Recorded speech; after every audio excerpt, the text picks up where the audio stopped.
पिथौरागढ़ में नौकरी का सुनहरा अवसर। पिथौरागढ़ स्थित प्रतिष्ठित संस्थानों में विभिन्न पदों हेतु योग्य एवं मेहनती उम्मीदवारों की आवश्यकता। इच्छुक अभ्यर्थियों के लिए आकर्षक वेतन। अधिक जानकारी के लिए नीचे दिए गए नंबर पर जल्द संपर्क करें। पिथौरागढ़ में ईंधन की बचत, पर्यावरण संरक्षण और स्वस्थ जीवन शैली के साथ ही यातायात व्यवस्था के प्रति जन जागरूकता बढ़ाने के उद्देश्य से नो व्हीकल डे पर आज जिलाधिकारी आशीष कुमार भटगाई अपने कैंप कार्यालय से कलेक्ट्रेट तक पैदल चलकर पहुंचे। उन्होंने लोगों को ऊर्जा बचत का महत्वपूर्ण संदेश दिया। इस दौरान उन्होंने मार्ग में पड़ने वाले रोडवेज बस स्टेशन का औचक निरीक्षण भी किया। उन्होंने उपस्थिति पंजिका देखी और अनुपस्थित कर्मचारियों के विरुद्ध शो कॉज नोटिस जारी करने के निर्देश दिए। उन्होंने कहा कि परिसर में स्वच्छता का विशेष ध्यान रखा जाए। इस दौरान उन्होंने यात्रियों से संवाद स्थापित कर सुविधाओं की जानकारी ली। पिथौरागढ़ में इस वर्ष आदि कैलाश और ओम पर्वत दर्शन को लेकर यात्रियों में जबरदस्त उत्साह देखने को मिल रहा है। मात्र 16 दिनों में 10,000 श्रद्धालु यात्रा पर पहुंच चुके हैं। पिछले वर्ष इस यात्रा में 40,000 श्रद्धालु आए थे। यात्रियों की भारी संख्या से होटल व्यवसायी, होटल स्टे संचालक, परिवहन से जुड़े कारोबारियों को खासा फायदा मिल रहा है। प्रशासन ने यात्रियों के लिए उच्च हिमालय क्षेत्र में काफी व्यवस्थाएं की हुई है। इस वर्ष लोगों को संचार की दिक्कत भी नहीं झेलनी पड़ रही है। पिथौरागढ़ में मुख्य विकास अधिकारी डॉक्टर दीपक सैनी ने मुनस्यारी पहुंचकर मुख्यमंत्री सीमांत क्षेत्र विकास कार्यक्रम के अंतर्गत संचालित विभिन्न योजनाओं का स्थलीय निरीक्षण किया। उन्होंने क्षेत्र में निर्माणाधीन ग्लास हाउस परियोजना एवं प्रसिद्ध नंदा देवी मंदिर परिसर के सौंदर्यीकरण कार्य का जायजा लिया।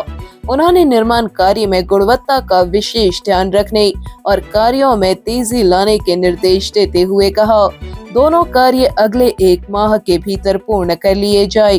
उन्होंने कहा कि ग्लास हाउस परियोजना क्षेत्रीय कृषि और उद्यानिकी गतिविधियों को नई दिशा प्रदान करेगी। इस दौरान तमाम अधिकारी मौजूद रहे। पिथौरागढ़ में बिण विकास खंड के समीप जटेश्वर महादेव मंदिर की भूमि पर संचालित पोल्ट्री फार्म को हटाए जाने की मांग को लेकर विधायक मयूख मेहर आज धरने पर बैठ गए। उन्होंने कहा कि पशुपालन विभाग ने फार्म खोलने के लिए 77 नाली भूमि अधिग्रहित की थी। इसमें 41 भूमि जटेश्वर महादेव मंदिर कोट की है। मंदिर की भूमि पर पोल्ट्री फार्म खोले जाने से लोगों की भावनाएं आहत हो रही है। गाँव वासियों ने भगवान को चढ़ाई है। उस जमीन में वर्ष 1960 में पशुपालन विभाग के ने यहाँ पर एक कुक्कुट पालन केंद्र खोला था, जिसमें करीब 77 नाली ज़मीन उन्होंने एक्वायर करी थी। और उस 77 नाली ज़मीन में 41 नाली ज़मीन जटेश्वर महादेव मंदिर कमेटी की गूट की ज़मीन है। और उसमें ग्रामीण लोग अशिक्षित थे और बहुत सारी जानकारी उनके पास नहीं थी, तो उनने बिना उनसे पूछे, बिना कुछ सोचे इसमें इतना मुर्गी पालन का काम प्रारंभ कर दिया। पर जब हमें पता चला कि ज़मीन मंदिर कमेटी की है, तो हमारी धार्मिक भावनाएं आहत हुई और हमारी आस्था पे चोट पूछी। उन्होंने पोल्ट्री फार्म को अविलंब हटाए जाने की मांग करते हुए कहा, जब तक इस पर निर्णय नहीं होता वह धरने पर बैठे रहेंगे।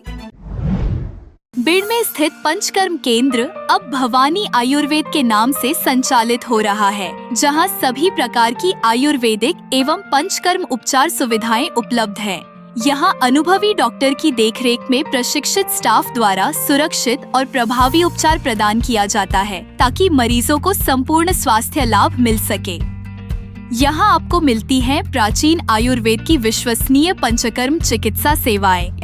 अगर आप जोड़ों के दर्द, दबी नस, त्वचा रोग, मोटापा या अन्य पुरानी बीमारियों से परेशान हैं, तो देर ना करें। आज ही आए भवानी आयुर्वेद एवं वेलनेस सेंटर पिथौरागढ़। पिथौरागढ़ में जिला पत्रकार स्थायी समिति की बैठक शनिवार को जिलाधिकारी आशीष कुमार भटगाई की अध्यक्षता में हुई। बैठक में पत्रकार उत्पीड़न का कोई मामला सामने नहीं आया। वरिष्ठ पत्रकार नंदन सिंह कोश्यारी, विजय वर्धन उप्रेती, प्रदीप मेहरा एवं राकेश पंत ने तहसील स्तर से घटनाओं एवं प्रशासनिक गतिविधियों की समयबद्ध जानकारी उपलब्ध कराने की आवश्यकता पर बल दिया। पत्रकारों ने प्रेस क्लब एवं सूचना भवन निर्माण हेतु भूमि चयन, मीडिया कर्मियों के लिए सामुदायिक भवन तथा अन्य आधारभूत सुविधाओं की मांग बैठक में रखी। पत्रकारों की ओर से नगर में झूलते विद्युत और संचार तारों से दुर्घटना की आशंका भी जताई गई। जिलाधिकारी ने पत्रकारों द्वारा दिए गए सुझावों को गंभीरता से लेते हुए संबंधित विभागों को आवश्यक कार्रवाई के निर्देश दिए। जिला सूचना अधिकारी संतोष चंद ने जिलाधिकारी और प्रेस प्रतिनिधियों का स्वागत किया। पिथौरागढ़ नगर के चंडाक रोड में शनिवार शाम 7 बजे बाद सड़क पर टहलना और सफर करना लोगों के लिए खतरे से खाली नहीं रहा। सड़क पर कुछ युवक बिना हेलमेट के तेज रफ्तार में बाइक दौड़ाते हुए स्टंट करते नजर आते हैं। बाइकर्स रील बनाकर और सांप की तरह लहराते हुए बाइक चलाते हैं, जिससे न केवल उनकी जान जोखिम में पड़ रही है, बल्कि सड़क पर चल रहे अन्य दोपहिया वाहन चालकों और पैदल यात्रियों की सुरक्षा भी खतरे में पड़ रही है। स्थानीय लोगों का कहना है कि चंडाक रोड पर इस तरह की घटनाएं लगातार बढ़ रही है। सड़क किनारे पहाड़ियों में कुछ युवक खुलेआम शराब पीते हुए भी नजर आते हैं, जिससे माहौल खराब हो रहा है और दुर्घटना की आशंका बनी रहती है। पुलिस इस मामले में कोई कार्रवाई नहीं कर रही। मामले को लेकर सीओ गोविंद बल्लभ जोशी ने कहा, शनिवार को चंडाक रोड पर देर रात तक पुलिस पेट्रोलिंग की जाएगी। उन्होंने चेतावनी दी कि जो भी व्यक्ति स्टंट, तेज रफ्तार, बिना हेलमेट वाहन चलाने या अन्य अवैध गतिविधियों में शामिल पाया गया, उसके खिलाफ वैधानिक कार्रवाई की जाएगी। पिथौरागढ़ जिले में बेड़ागुरना क्षेत्र के 44 वर्षीय व्यक्ति महेश सिंह ने आज अज्ञात कारणों से कीटनाशक पी लिया। उन्हें जिला चिकित्सालय में भर्ती कराया गया है। ड्यूटी पर तैनात डॉक्टर नेहा कल्पासी ने बताया, महेश की हालत गंभीर बनी हुई है। उन्हें हायर सेंटर रेफर किया जा रहा है। प्रभारी कोतवाल मदन सिंह बिष्ट ने बताया, मामले की जानकारी मिली है। व्यक्ति ने ऐसा कदम क्यों उठाया, इसकी जानकारी जुटाई जा रही है। अब आप चैनल में न्यूज तथा विज्ञापन लगाने के लिए हमारे इन नंबर्स पर संपर्क कर सकते हैं। पिथौरागढ़ व उत्तराखंड से जुड़ी हर खबर को सबसे पहले देखने के लिए NIN को सब्सक्राइब करें। NIN, सबसे अलग, सबसे तेज। धन्यवाद।